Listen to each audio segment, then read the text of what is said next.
ராதிகா, இது ஒரு big breaking news செய்தியாக, பிக் நியூஸாக தற்போது நாம் பார்த்து கொண்டிருப்பது. வரும் 4ஆம் தேதி தமிழகத்திலே மிக முக்கியமான ஒரு அறிவிப்பு வருகிறது. அந்த ஒரு அறிவிப்பு என்னவென்றால், அண்ணாமலை, பாஜகவின் முகமாக அறியப்பட்ட அண்ணாமலை தற்போது புதிய கட்சி தொடங்க போகிறார் என்ற தகவல் கடந்த 6 மாதங்களாகவே இது கசிந்து வருகிறது. நாமும் இது தொடர்பான செய்திகளை வெளியிட்டிருந்தோம். ஆனால் பாஜகவின் மத்திய மேலிடம் அவரை சமாதானப்படுத்தியதால் அந்த கட்சி, புதிய கட்சி தொடங்குவது தள்ளி போடப்பட்டது. தேர்தலை சந்தித்தார்கள். ஆனால் தேர்தலிலே அண்ணாமலை பெரிய அளவு ஈடுபாடு காட்டாமல், ஆனால் அவரால் முடிந்த அளவுக்கு பரப்புரையில் ஈடுபட்டார். ஆனால் பாஜக படுதோல்வி அடைந்தது. ஒரே ஒரு இடம்தான் வெற்றி பெற்றார், அதுவும் குறைந்த வாக்குகள் வித்தியாசத்திலே. ஆனால் ஒட்டுமொத்த பார்வையிலே பாஜக படுதோல்வி அடைந்தது. என்றால் 11% வாக்குகள் கடந்த 2024 தேர்தலின் பொழுது அண்ணாமலை தலைமையிலே பாஜக இயங்கிய போது 11% வாக்குகள் பாஜக மட்டும் பெற்றது கடந்த நாடாளுமன்ற தேர்தலிலே. ஆனால் தற்போது அவர்கள் மிக மிக குறைந்த அளவு வாக்குகளை தான் பெற்றிருக்கிறார்கள். அந்த சதவீதம் என்பது 1-2% என்ற வகையில் தான் பெற்றிருக்காங்க. பெரிய அளவு ஒரு தாக்கத்தை ஏற்படுத்த முடியாமல் போயிருக்கிறது பாஜகவிற்கு. இந்த நிலையில் தான் அண்ணாமலை இனிமேலும் பாஜகவில் நீடிப்பது என்பது சரியாக இருக்குமா என தனது ஆதரவாளருடன் பேசினார். ஆனால் ஆதரவாளர்கள் மிக நெருக்கமாக இருந்த அவர்கள் அனைவருமே, நீங்கள் இனியும் பாஜகவில் தொடர்ந்தால் 100 101 இருப்போமே தவிர தனித்து இயங்க முடியாது, ஜெயிக்க முடியாது, ஜொலிக்க முடியாது என அண்ணாமலைக்கு தொடர்ந்து அழுத்தம் கொடுத்திருக்கிறார்கள். தற்போது அண்ணாமலை ஒரு முடிவு எடுத்து விட்டார். அந்த முடிவினை தான் 4ஆம் தேதி அறிவிக்கப் போகிறார். 4ஆம் தேதி என்ன சிறப்பு என்றால், 4ஆம் தேதி தான் அண்ணாமலையின் பிறந்த நாள். 3ஆம் தேதி கலைஞர் கருணாநிதி பிறந்த நாள், 4ஆம் தேதி அண்ணாமலையின் பிறந்த நாள். ஜூன் 4ஆம் தேதி அண்ணாமலை மிக முக்கியமான அறிவிப்பை வெளியிடுகிறார். அதற்கு முன்னதாக இன்று டெல்லிக்கு, அசாமில் இருந்து நேற்று சென்னை வந்திருக்கும் அண்ணாமலை தற்போது இன்று மாலை டெல்லி செல்ல இருக்கிறார். டெல்லி பயணத்தின் பொழுது பாஜக தலைவரை சந்தித்து, நவீனை சந்தித்து தன்னுடைய பதவி விலகல் கட்சியிலிருந்து தாம் விலகுவது குறித்து அறிவிக்க இருக்கிறார்.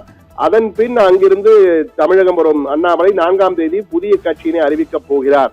ஆனால் இதற்குள்ளாக ஏற்கனவே அவரை சமாதானப்படுத்தும் முயற்சிகள், மீண்டும் அவர் சென்று விடக்கூடாது, ஒரு நல்ல ஆர்வமுள்ள துடிப்பான ஒரு இளைய தலைமுறைக்கு வழிகாட்டும் வகையிலே செயல்படுகின்ற அண்ணாமலையை பாஜகவில் தொடர்ந்து நீட்டிக்க வேண்டும் என்பதற்காக அவரை சமாதானப்படுத்தும் முயற்சிகள் தற்போது மத்திய உள்துறை அமைச்சர் அமித்ஷா மூலமாக அவருக்கு நெருக்கமானவர்கள் தற்போது நடவடிக்கை எடுத்திருக்கிறார்கள். அதில் 3 வாய்ப்புகளை கொடுத்திருக்கிறார்கள். ஒன்று, நீங்கள் மத்திய அமைச்சராகுங்கள், இல்லை என்றால் நீங்கள் மாநில பாஜகவின் தலைவராக கூட மாறுங்கள், நாங்கள் அதற்கான ஏற்பாடுகள் செய்கிறோம் என்ற வகையில் தெரிவித்திருக்கிறார்கள். ஆனால் அண்ணாமலையை பொறுத்தே 3 வாய்ப்புகள் அவர் முன் இருக்கின்றன. ஒன்று, மத்திய அமைச்சர் பதவியை ஏற்பது. அப்படி இல்லை என்றால் பாஜகவின் மாநில தலைவர் என்ற பதவி கொடுத்தால் அதை ஏற்பது. இல்லை என்றால் கட்சியிலிருந்து விலகுவது, கட்சியிலிருந்து விலகி புதிய கட்சியை தொடங்குவது என்ற 3 வாய்ப்புகள் இருக்கின்றன. எனவே எதை செய்ய போகிறார் அண்ணாமலை என்பதுதான் தற்போது மிக முக்கியமான கேள்வி. எனவே டெல்லி செல்லும் அண்ணாமலை அங்கு தன்னுடைய பதவி ராஜினாமா செய்கிறேன், கட்சியிலிருந்து விலகுகிறேன் என்பதை அறிவிக்க இருக்கிறார். ஆனால் அவரை சமாதானப்படுத்தும் கடைசி கட்ட முயற்சிகளுக்கு பாஜக மேலிடம் தயாராக இருக்கிறது. ஒருவேளை அண்ணாமலை தன்னுடைய முடிவிலே உறுதியாக இருந்தால் 4ஆம் தேதி கட்சி அறிவிப்பை வெளியிடுகிறார். தற்போது அவர் ஆதரவாளருடன் தொடர்ந்து பேசி வருகிறார். அவருடைய புதிய கட்சியின் பெயர் டிவிகே என்பது போல எம்எஸ்கே என்ற வகையிலே கட்சியின் பெயரை வைப்பதற்கு திட்டமிட்டிருக்கிறார். எம்எஸ்கே என்றால் மக்கள் சேவை கட்சி. மக்கள் சேவை கட்சி அல்லது கழக பணியிலே அவர் வர வேண்டும் என்றால் மக்கள் சேவை கழகம் என்ற வகையிலே எம்எஸ்கே என்பதை தேர்வு செய்திருக்கிறாராம். இந்த எம்எஸ்கே என்பது சாதாரண அல்ல.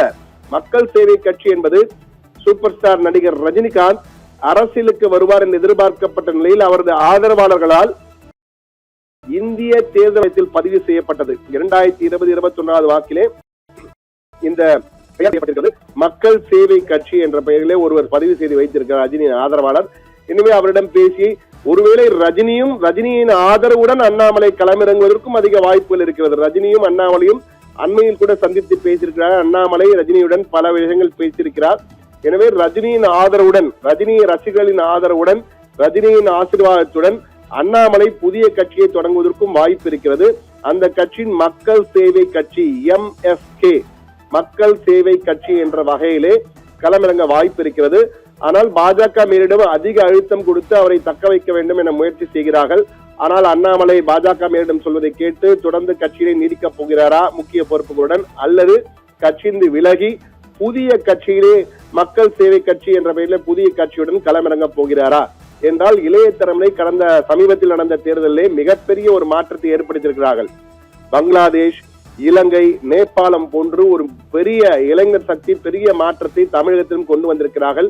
கிட்டத்தட்ட 60 ஆண்டு கால திராவிட கழகங்களுடைய ஆட்சிகளை அதிமுக ஆட்சிக்கு முற்றுப்புள்ளி வைத்து தற்போது தாவேக ஆட்சி வந்திருக்கிறது.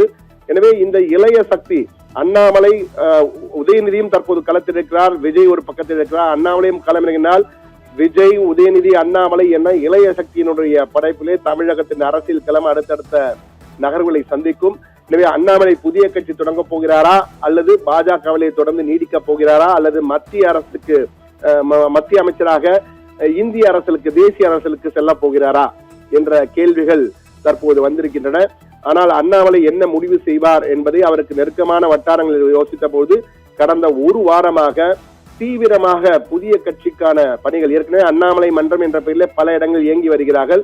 அனைவரையும் ஒருங்கிணைப்பது, அண்ணாமலை புதிய கட்சியை தொடங்கினால் பாரதிய ஜனதா கட்சியுள்ள பலரும் அண்ணாமலையுடன் சேர்ந்து அவருடைய புதிய கட்சிக்கு வருவதற்கு வாய்ப்புகள் அதிகம் இருக்கிறது.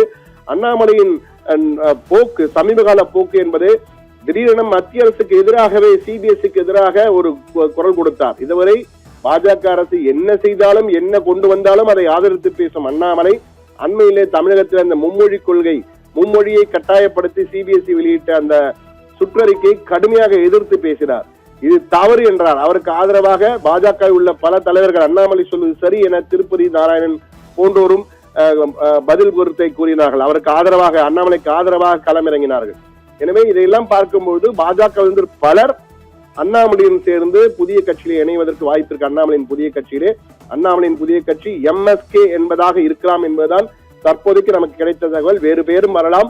ஆனால் எம்எஸ்கே என்ற பெயரை அண்ணாமலைக்கு பிடித்திருப்பதாக ஏற்கனவே ரஜினி வைத்த பெயர் என்றால், ரஜினியின் ஆசீர்வாதத்துடன் வரப்போகிறார், ரஜினி ரசிகர்களின் ஆதரவுடன் வரப்போகிறார். எனவே அதை பயன்படுத்திக் கொள்ளலாம் என்ற வகையிலும் அண்ணாமலை திட்டமிட்டு வருகிறார். எனவே எம்எஸ்கே என்ற பெயர் வருவதற்கான வாய்ப்புகள் அதிகம் இருக்கிறது என்பதுதான் தெரிகிறது.